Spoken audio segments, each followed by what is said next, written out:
আসসালামু আলাইকুম। আজকে অনেক দিন পর ইলিশ পোলাও রান্না করব। খুব সহজ ইলিশ পোলাও রান্না করা। ইলিশ পোলাও রান্না করার সবচেয়ে বড় গোপনীয় ব্যাপার হলো যে ইলিশ মাছটা ভালো হতে হয়। তো সেখানে আসলে রাঁধুনির এমন কোনো মনসি আনার দরকার পড়ে না, বা এমন কোনো কারিগরিরও দরকার পড়ে না। আমার তো মনে হয় যে ভাতও যদি মশলা মেখে, মানে ভাতের চাল দিয়ে মশলা মেখে ইলিশ বসানো যায়, তাও একটা একটা স্বাদ দাঁড়িয়ে যাবে। তো আমি আজকে আধা কেজি চাল নিয়েছি, পোলার চাল। আর এই অল্প কয়টা ইলিশের টুকরা। আর এখানে পেঁয়াজ বাটা, পেঁয়াজ, দেশি পেঁয়াজ বেটে নিয়েছি, সে 6-7টা পেঁয়াজ। এটা হলো বাদাম বাটা। এই বাদাম বাটাটা হলো কাজু বাদাম আর কাঠবাদাম। আর এই পোয়াটা দই, সাদা দই। আমি এখন ইলিশ মাছটা মেখে নেব। যেহেতু আমি বেরেস্তা খুবই কম ব্যবহার করব, তো সেই ক্ষেত্রে আমার এই বাদাম বাটা বা পেঁয়াজ বাটা সব কিছুই আমার লেগে যাবে। এই বাদাম বাটা এবং পেঁয়াজ বাটা আর দইয়ের জন্যই ইলিশ পোলাওটা ফাইনাল একদম আঠা আঠা একটা খুব স্বাদের হয়ে উঠবে। আমি যদিও বললাম, তারপর একটুখানি বাটা রেখে দিয়েছি, সামান্য একটুখানি রসুন বাটা। অনেকে ইলিশ মাছে রসুন দেন না, তো আমি একটুখানি দিই।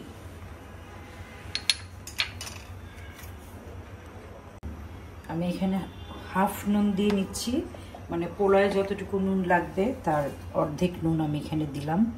সর্ষের তেল দিচ্ছি, সেটা একটুখানি রেখে দিলাম। এখন আমি এটাকে মাখব।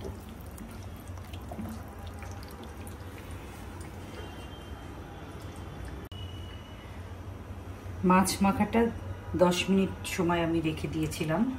এখন আমি এটা আলাদা করে তুলে নিয়ে তারপর মশলাটা কষাবো। একজন মানুষ না আমাকে বললেন কি, যে আপনি তো লিটারেট পারসন, তো আপনি কেন কাঁটা চামচ বাদ দিয়ে হাত দিয়ে ধরছেন? আমি এই আজব কথার মানে অর্থ বুঝলামই না। মানে লিটারেট শিক্ষার সাথে কাঁটা চামচে কি সম্পর্ক? শিক্ষিত হলেই কাঁটা চামচ ব্যবহার করতে হয়, আমরা তাই করি।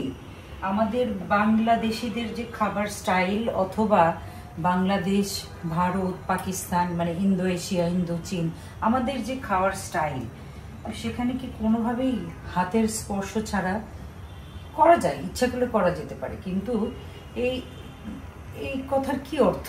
যে আপনি তো লিটারেট পারসন, এডুকেটেড পারসন, সেখানে আপনি মানে কেন ইয়ে দ্বিধাহীনভাবে আপনি এরকম কাঁটা চামচ হাতের ব্যবহার করছেন, এবং সেটা দৃষ্টিকটু লাগছে। মানুষ না এত উদ্ভট কথা। ওনার কাছে আমার প্রশ্ন, যে আপনি কতটুকু লিটারেট পারসন যে আপনি প্রশ্নটা করতে পারলেন। যাই হোক, এখন এই মশলাটা আমি কষাবো।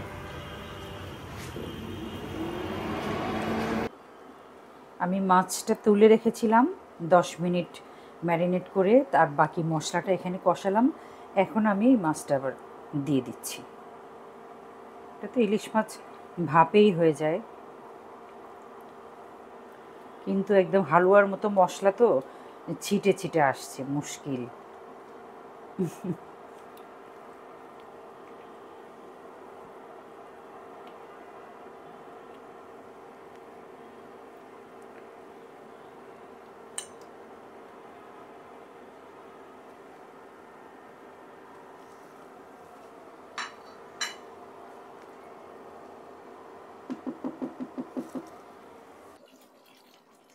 এখানে কাঁচামরিচ দিলাম, পরে আবার পোলাও আবার দিব। আর মাঝখানে আমি মাছটা উল্টিয়ে দিয়েছি, আপনাদের দেখাতে ভুলে গেছি।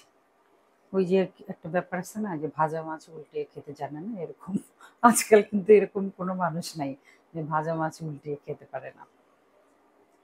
আমি একটা কথা বারবার বলি, ফেসবুকে লিখিও, যে আপনারা নেগেটিভ ব্যাপারগুলো এড়িয়ে যাবেন। কিছু কিছু ব্যাপার আছে না, যে হয় অনেক মানে ভুল কাণ্ড, সেগুলো সবাই শেয়ার দেন, তাতে হয় কি, এই নেগেটিভ জিনিসটা ছড়িয়ে পড়ে। অথচ দেখেন, একজন শিল্পী অনেক ভালো গান গায়, অনেক সম্ভাবনাময়, তার গান কেউ শেয়ার করে না। বা একজন হুজুর খুব পরিষ্কার উচ্চারণে, খুব জ্ঞানী, মানে প্রজ্ঞাময় তার বাণী, তার তার ভিডিও কেউ শেয়ার করে না। কিন্তু একটা ভুল, মানে ভুলভাবে কেউ কথা বলছে, ভুল কাজ করছে, ভুল অসামাজিক আচরণ করছে, সেই কাণ্ডগুলো খুব সহজেই ছড়িয়ে যায়। এটা কিন্তু আমরাই করি, এটা আমাদের আসলে করা ঠিক না। আমার ইলিশ মাছটা হয়ে গেছে, আমি এখান থেকে নামাচ্ছি। নামিয়ে মাছটা আমি আলাদা করে আবার তুলবো। প্রথমে বললাম যে ঝামেলা না, কিন্তু আসলে একটু ঝামেলারও ব্যাপার আছে। আমি এটা তুলে নিচ্ছি। তারপরে এই মশলাটাতেই আমি পোলাও কষাবো।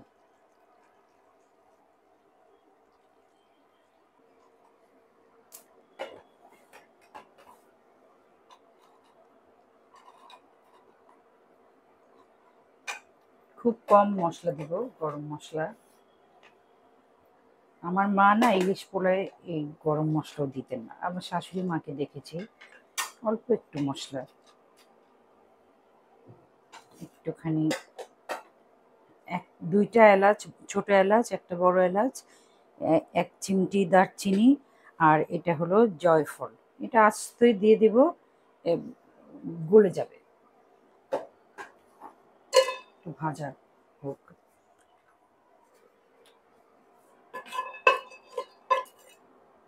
অল্প একটু বেরেস্তা দিলাম, মশলাটা দিয়ে নিব।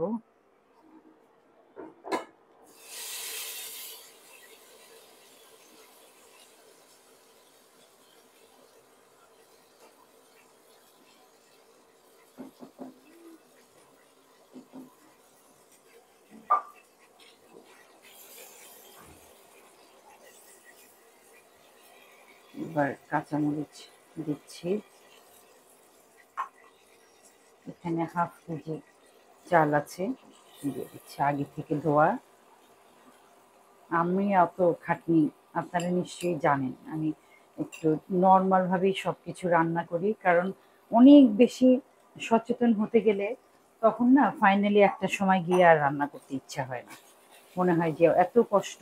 তো অনেক বেশি কষান, অনেক বেশি নিয়ম কানুন, এগুলোর মধ্যে আমি যাই না। আমার যতটুকু সহ্য ক্ষমতার মধ্যে পড়ে অতটুকুই। একটা গল্প করি। আমার বান্ধবী রুমা, ও ফোন করেছে অনেক, মোটামুটি আমাদের কাছ থেকে, আমার বান্ধবী আফরিন আর আমি মোটামুটি পাশাপাশি কাছাকাছি এরিয়াতে থাকি, আর রুমা সবসময় দূরে থাকে। আমরা এইদিকে শান্তিনগর, মাদার টেক, শাহজাহানপুর এদিকে থাকি আমরা, আর ও থাকে সবসময় মিরপুরে। তো ওর সাথে দেখা খুব কমই হয়, তো ফোনে কথা হয়। তো একদিন ফোন করেছে, তখন ও ল্যান্ড ফোন বাসায়, তো ল্যান্ড ফোনে ফোন করেছে, জিজ্ঞেস করে কি করিস। তা আমি বললাম যে কি আর করব, মুরগি কষাই। ও বলে কি, তুই এখনো কষাস মুরগি? আরে আমি তো কষাইছি, এক সময় কষাইতাম, এখন আর কষাই না। আমি বলছি, মানে? বলে 2-4 বার কষাইলেই হয়, এরপরে কি আর কষাইলে হয়? বলছি, এটা কেমন কথা, মানে মুরগি যতবার রান্না করব ততবারই তো কষাইতে হবে। তো বলে যে আরে ভাই এরকম আসলে কিন্তু পুরাই ভুয়া কথা। ও মানে এমন চাপাবাজি করলো। ও অনেক ভালো রান্না করে এবং অনেক কিছু রান্না করে। ওর বাসায় কোনো মেহমান গেলে একদম 20-30 রকম আইটেম তার, মিষ্টি, মিষ্টান্ন, ঝাল খাবার, তারপরে প্রথম অ্যাপেটাইজার, সবকিছু মানে এত বেশি এত সুন্দর নিখুঁতভাবে করে। তা আমি আর আফরিন আবার দুষ্টামি করি, আমি বলি তুই আবার এগুলো বেচিস না তো? ফ্রিজে, মানে ওই যে ফ্রিজে করে রাখে না সিঙ্গারা, সমোসা, এগুলা কি তুই বেচার জন্য, মানে এত নিখুঁত, এত একদম ঠিক মনে হবে যে দোকানের কনফেকশনারি বা দোকানের খাবার। তো যাই হোক, তো ওর ওই যখনই আমি কোনো কিছু কষাই তখনই রুমার কথা মনে হয় যে তুই তুই এখনো কষাস। খুবই হাস্যকর কথা। আমি মোটামুটি মাঝামাঝি খাবারের যে মানে অনেক মুনশিয়ানা থাকে না, খাবার রান্না করতে অনেক যত্ন যেটা আর কি, সেটা আমি মাঝামাঝি করি।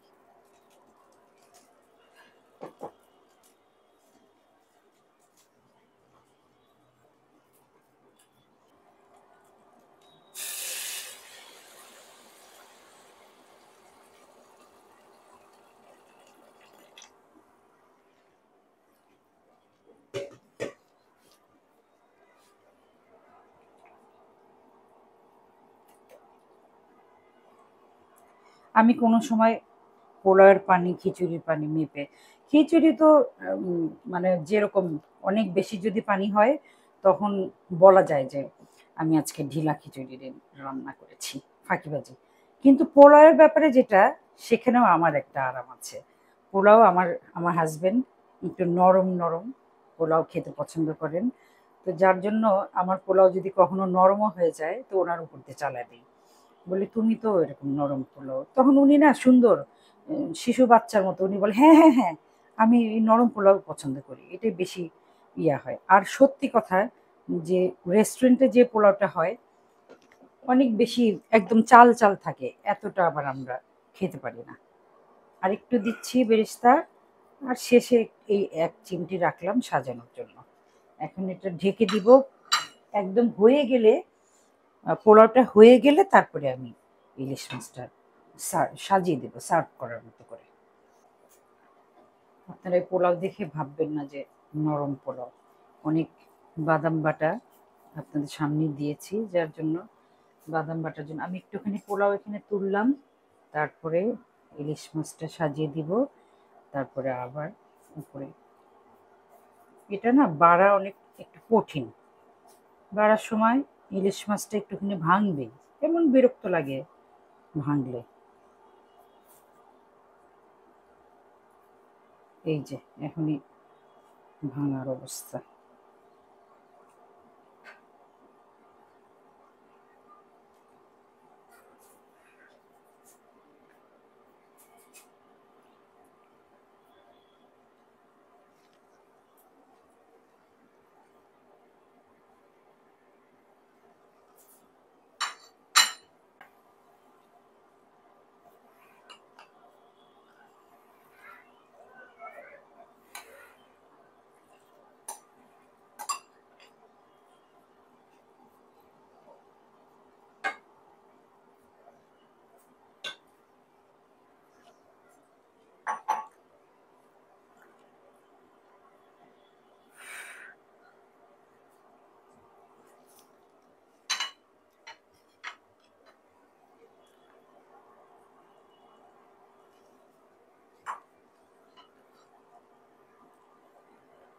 এখন জাস্ট দমে থাকবে, তারপরে হয়ে যাবে মজাদার মাখা মাখা, ঝরঝরে না, মজাদার মাখা মাখা ইলিশ পোলাও।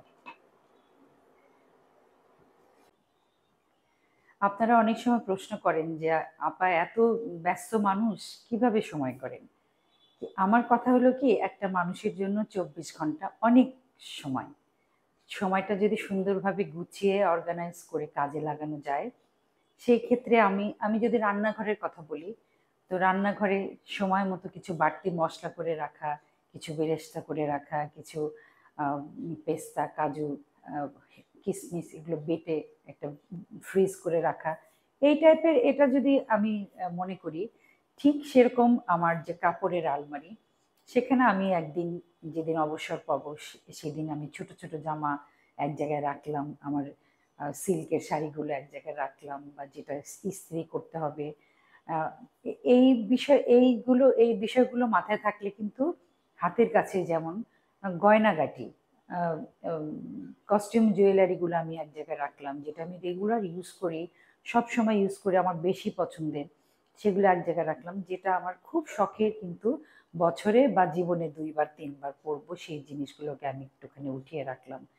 ঠিক তেমন আমি আমার বই পড়ার জন্য কিছু সময় আলাদা করে রাখলাম, নিজের ঘুমের জন্য, নিজের আরামের জন্য, স্পেশাল স্নানের জন্য, বা রূপচর্চার জন্য সে কিছু সময় তো মহিলাদের থাকেই। কিন্তু আমরা কি করি? আমরা আমাদের বেশিরভাগ সময় গসিপিং করে কাটাই। আগের দিনের মা খালারা দুপুরবেলা বসে যেতেন গসিপিং করার জন্য।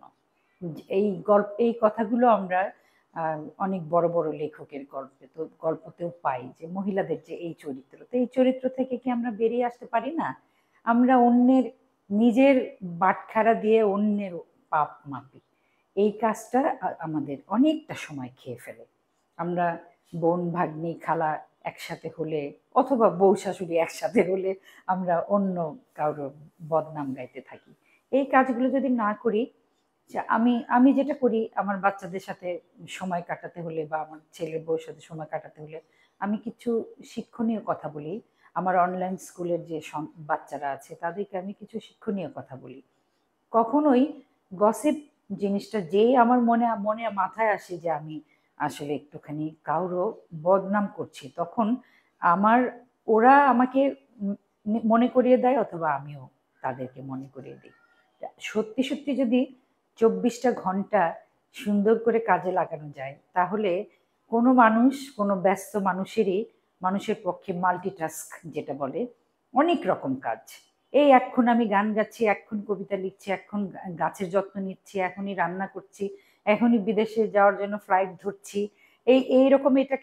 এইরকম জীবনকে বলে মাল্টিটাস্কিং লাইফ আর কি। তো এটাও কারোর পক্ষে অসম্ভব না, যদি 24 ঘন্টা সময়কে সুন্দর করে অর্গানাইজ করে কাজে লাগানো যায়। হয়ে গেল মজাদার নরম নরম তুলতুলে ইলিশ পোলাও। ওই যে প্রথমেই বলেছি যে একটা মাছ ভাঙবেই, এটা মানে ভাঙাই লাগবে, না ভাঙলে মন খারাপ হবে। তো একটা মাছ ভেঙেছে, আর বাকি মাছগুলো আস্তেই রয়ে গেছে, এবং নুন ঝাল তেল সব ঠিকঠাক মতো রয়ে গেছে। নিশ্চয়ই আমার হাজবেন্ড খেয়ে অনেক খুশি হবে ইনশাল্লাহ। আপনারাও আপনাদের পরিজনকে খুশি রাখার জন্য নিজে হাতে রান্না করে খাওয়াবেন। এখানেই পারিবারিক বন্ধনের আসল শক্তি। শুধু রান্না করা না, রান্না করার সাথে আরো অনেক কিছু থাকে, কিন্তু রান্নাটাও একটা বড় একটা অংশ। এবং ঘরের খাবার খাবেন। সবাইকে আল্লাহ অনেক ভালো রাখুক। আমার পুরো পরিবারের জন্য দোয়া করবেন। আমিও আপনাদের সবার পুরো পরিবারের জন্য দোয়া করছি। আল্লাহ হাফেজ। আসসালামু আলাইকুম।